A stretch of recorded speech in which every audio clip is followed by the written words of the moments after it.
Alam niyo bang napakalayo pa ng pinanggalingan ng ating kliyente? Si ma'am ay galing pa ng San Pascual, Batangas. Yes, sobrang layo ng pinanggalingan ni ma'am. Actually, ma'am, ilang oras ang biyahe niyo kanina from San Pascual hanggang dito, ma'am?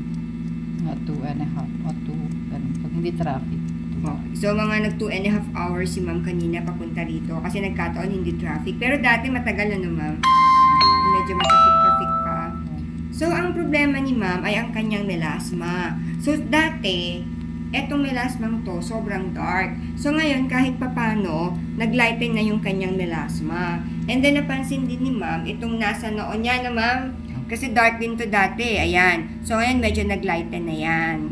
Yan. So, ang ginawa ko ngayon kay ma'am, aside dito sa diamond peeling, nag-chemical peel din kami kanina by using glycolic acid. Kasi dapat naman talaga nag-chemical peeling before the diamond.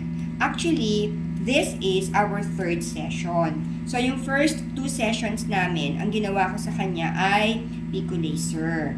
Ngayong third session, nag-chemical peeling kami with diamond peeling, and then sa next session namin, balik ulit kami sa Pico Laser. So, ganun kasi talaga guys, ang pag-treat ng melasma. Hindi pwedeng isang procedure lamang kasi walang isang procedure ang makakapagpagaling sa pecas or melasma or hyperpigmentation ng isang babae o isang lalaki. And then aside from that, meron din si ma'am na inilalagay na 11 produkto sa kanyang mukha. These are medicated treatment products proven to lighten melasma or pecas. And aside from that, nagtitake din si ma'am ng glutathione. So, high dose ng glutathione.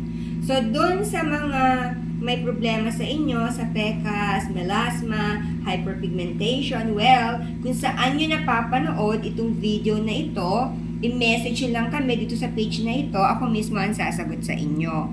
Or, you can call or text us at 0925-853-4636. Ang aming location ay dito po lamang sa Novaliches Bayan, Quezon City. Hindi kami malayo. Kung si ma'am nga taga San Pascual, Batangas, ang tiyaga niya magpunta rito. At hindi naman pagpapabalik-balik si ma'am dito kung wala siyang nakikitang improvement sa kanyang mukha. Di ba ma'am, ano po? Yes po. Ayan. So ano guys, magkapaalam na kami ha para makapag-concentrate na ako sa ginagawa ko kay ma'am. Bye!